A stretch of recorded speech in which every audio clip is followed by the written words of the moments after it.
Bonjour à tous, l'affaire Kerviel n'est pas terminée. L'ex-trader de la Société Générale en appelle aux parlementaires.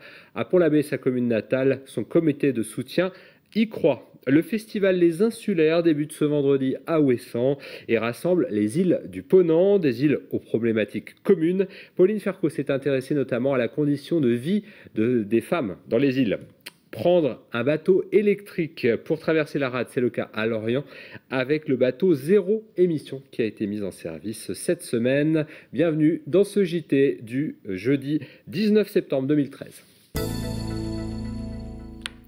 Et pour commencer cette image du jour, 300 étudiants en médecine, professeurs ou simples anonymes ont défilé ce jeudi en mémoire de Perrine.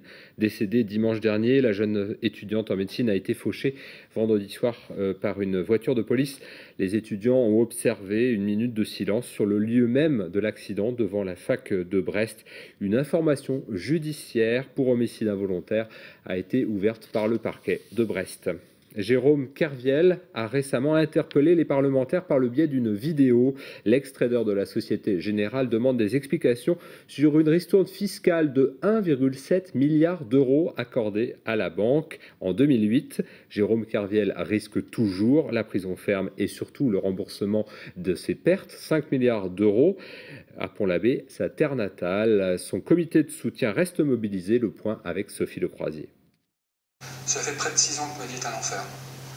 Mon nom a été donné en pâture par la Société Générale et ma vie sacrifiée pour préserver les intérêts de cette banque. Dans sa lettre aux parlementaires, Jérôme Kerviel lance un appel de détresse. L'ex-trader le plus connu de France demande aux députés et sénateurs d'ouvrir une commission d'enquête parlementaire.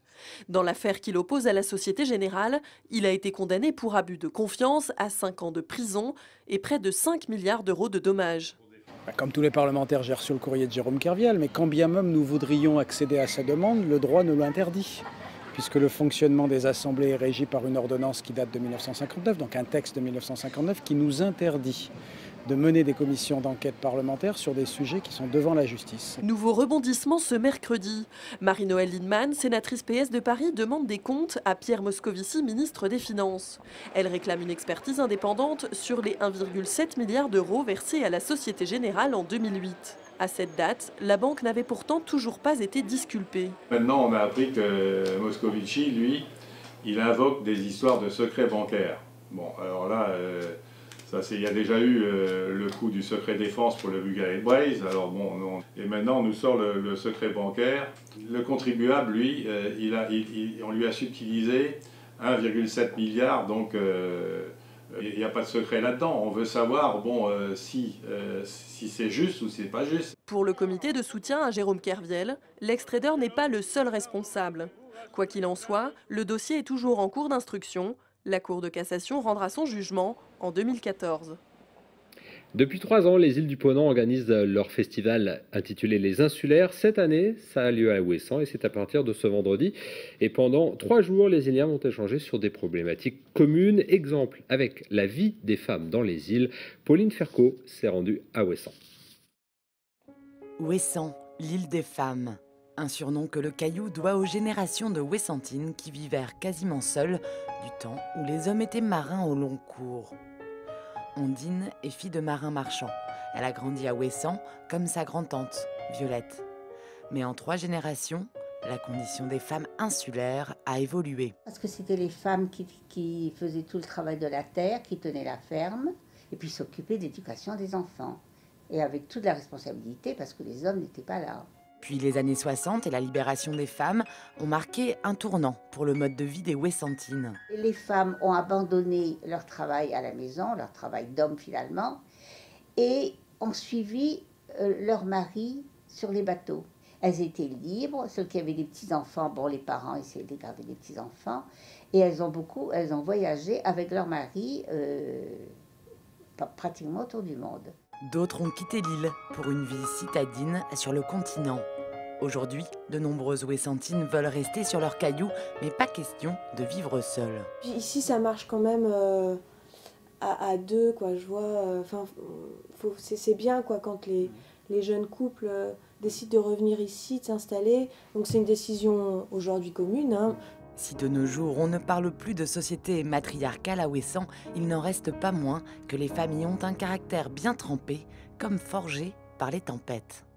0, c'est notre chiffre du jour. 0 émission, c'est le surnom du bateau électrique mis en service entre Lorient et Port-Louis. Pierre-François Vatras de Télé-Bretagne Sud a suivi le lancement de ce bateau, donc 0 émission. Aucun bruit et aucun gaz d'échappement, c'est le nouveau Transrad de l'agglomération de Lorient. C'est le premier bateau à passagers au monde à utiliser des condensateurs et non pas des batteries. Les condensateurs stockent beaucoup moins d'énergie qu'une batterie, mais par contre, ils se rechargent très rapidement. 4 minutes suffisent pour faire le plein d'énergie nécessaire à la traversée de la rade. Et l'ultime avantage de ces énormes condensateurs, appelés surcapacité, ce sont leur durée de vie. Les supercapacités ont un nombre de cycles de charge et de décharge qui est d'un facteur 1000 par rapport à les batteries. Les batteries vont avoir ce qu'on admet généralement aux alentours de 1000 à 1500, 2000 cycles de travail, alors que les supercapacités ont un nombre de cycles qui va jusqu'au million. Ces condensateurs surcapacité sont conçus par les usines Bolloré de Quimper et le bateau sort des chantiers STX de Lanester, à côté de Lorient. L'Arvag Tredan, bateau électrique en breton, consomme 5 fois moins d'énergie qu'un bateau diesel. Le surcoût lié à sa conception s'effacera donc sur le long terme. Lorsqu'on a repris le service en 2008, entièrement on était à 350 000 passagers et aujourd'hui on est à 800 000. Donc vous imaginez combien pour la population c'est quelque chose d'important. Et nous sommes vraiment satisfaits que ce nouveau bateau à 0 émission intègre bien évidemment la rade puisque ça va être un confort pour les usagers et c'est notre objectif bien évidemment. La croisière écologique coûte le prix d'un ticket de bus, logique, puisque ce bateau fait partie du réseau de transport en commun de l'agglomération. Vous connaissez certainement ces photos. Le reporter Marc Ribou a couvert les grands moments de l'histoire du XXe siècle avec l'exposition L'un l'autre. Le Centre atlantique de la photographie de Brest propose une partie plus intime de son travail. Marion Rivette nous présente ces clichés. Ça se passe en ce moment au Quartz de Brest. 40 photos en noir et blanc de Marc Ribou sont présentées. Âgé aujourd'hui de 90 ans, le célèbre photographe a mitraillé avec son objectif célébrité et illustre inconnu. Retour sur son œuvre engagée.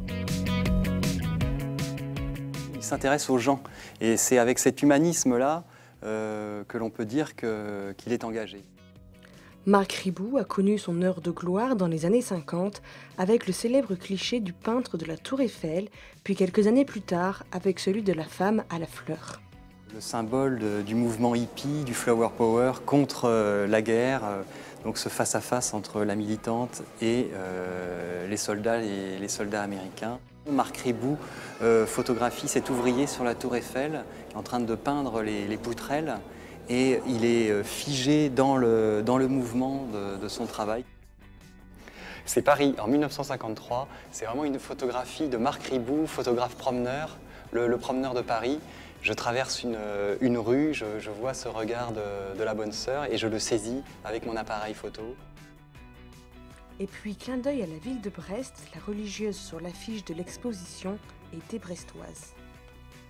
Marc Ribou a reçu un mail ou un courrier de la famille de cette bonne sœur où on explique qu'elle a de la famille à Brest. L'exposition L'un l'autre de Marc Ribou est présentée jusqu'au 2 novembre au Quartz de Brest.